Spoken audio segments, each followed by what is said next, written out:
नमस्कार. आनंदी कुटुंबाचे खरे रहस्य या आपल्या आजच्या विशेष विश्लेषणात सर्वांचं स्वागत आहे.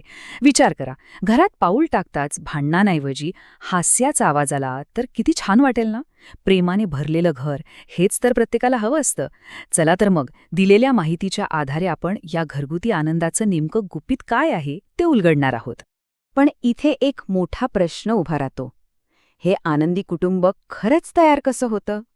प्रत्येकाला उत्साहाने आणि आनंदाने भरलेला दिवस हवा असतो, पण आजच्या या धावपळीच्या वेगवान जगात जिथे प्रत्येकालाच घाई आहे, तिथे हा आनंद प्रत्यक्ष कसा निर्माण करायचा, ह्याच महत्त्वाच्या प्रश्नाचं उत्तर आपण आज शोधणार आहोत. पुढे जाण्यापूर्वी आजच्या या चर्चेची थोडक्यात रूपरेषा पाहूया. आपण 5 मुख्य मुद्द्यांवरून जाणार आहोत. पहिलं म्हणजे आनंदी कुटुंबाचे खरे रहस्य, त्यानंतर वेळ आणि गोड शब्द, मग समजूतदारपणा आणि एकमेकांना मदत, त्यानंतर कृतज्ञता आणि आनंदाचे क्षण, आणि शेवटी खऱ्या आनंदाची व्याख्या. चला, आपल्या पहिल्या आणि सर्वात महत्त्वाच्या पायापासून सुरुवात करूया. आनंदी कुटुंबाचे खरे रहस्य.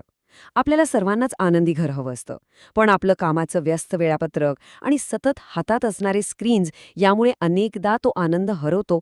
हे वास्तव आपण आधी समजून घेतलं पाहिजे. आता वळूया आपल्या दुसऱ्या स्तंभाकडे, जो आहे वेळ आणि गोड शब्द. प्रत्यक्ष एकमेकांना वेळ देणं आणि प्रेमाने बोलणं हाच नात्यांचा भक्कम पाया कसा बनतो ते आता आपण बघूया. आपल्या मूळ स्रोतामध्ये काही अत्यंत साध्या पण खरोखर खूप प्रभावी ठरू शकतील अशा कृती सांगितल्या आहेत. आता हेच बघा ना, कुटुंबासोबत असताना जर आपण मोबाईल फोन आणि इतर गोष्टी थोड्या वेळासाठी बाजूला ठेवल्या तर नात्यांमध्ये किती मोठा सकारात्मक बदल घडू शकतो.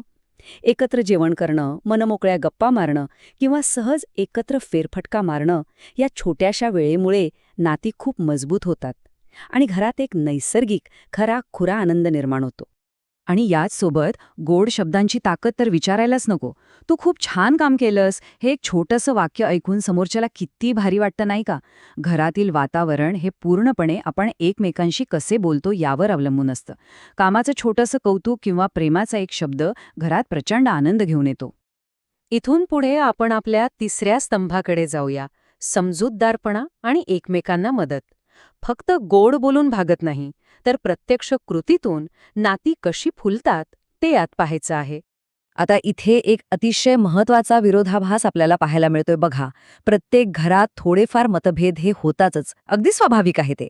पण जेव्हा आपण रागाचा मार्ग निवडतो तेव्हा काय होतं? ते फक्त भांडणं वाढवतं आणि नाती तोडतं. याउलट समजूतदारपणा शांत संवादाला जागा देतो आणि नाती चिरकाळ टिकवून ठेवतो. हा छोटासा फरक समजून घेणं कुटुंबासाठी खरंच खूप गरजेचं आहे. शिवाय घर हे कोणा एका व्यक्तीचं नसतं ना, ते सर्वांचं मिळून असतं. त्यामुळे काही अगदी सोप्या कृती आपण सहज करू शकतो, जसं की आईला घरातील कामात थोडी मदत करणं, वडिलांची प्रेमाने विचारपूस करून काळजी घेणं आणि लहान भावंडांना भरपूर प्रेम देणं. एकमेकांना मदत करण्यासाठी उचललेली ही छोटी पावलं घरात आपलेपणाची आणि जिव्हाळ्याची एक खूप सुंदर भावना निर्माण करतात. आणि याच आपलेपणातून आपला पुढचा स्तंभ उभा राहतो, कृतज्ञता आणि आनंदाचे क्षण. जाणीवपूर्वक कृतज्ञता व्यक्त करणं आणि एकत्र सुंदर आठवणी बनवणं, यातून रोजचं आयुष्य कसं उंचावतं ते आता समजून घेऊया. फक्त एक शब्द, धन्यवाद, ऐकायला खूप साधा वाटतो, पण त्याचं महत्त्व खरोखर अनन्यसाधारण आहे. आईचे अपार कष्ट असू देत, वडिलांचं निस्वार्थ प्रेम किंवा भावंडांची भक्कम साथ, आपल्यासाठी रोज झटणाऱ्या या माणसांच्या प्रयत्नांची जाणीव आपण ठेवलीच पाहिजे. या सर्व गोष्टींची किंमत ओळखून फक्त एकदा मनापासून धन्यवाद म्हटल्याने कोणत्याही घरातली सकारात्मक ऊर्जा आणि आनंद मूलभूतपणे वाढतो. आता हा आनंद घरात कायम टिकवायचा असेल तर आपण असे क्षण स्वतःहून सक्रियपणे निर्माण केले पाहिजेत. म्हणजे कसं? तर कुटुंबासोबत छान फोटो काढणं, मिळून जुने खेळ खेळणं, एकत्र बसून प्रार्थना किंवा पूजा करणं किंवा वेळ मिळेल तसं लहान सहलींना जाणं.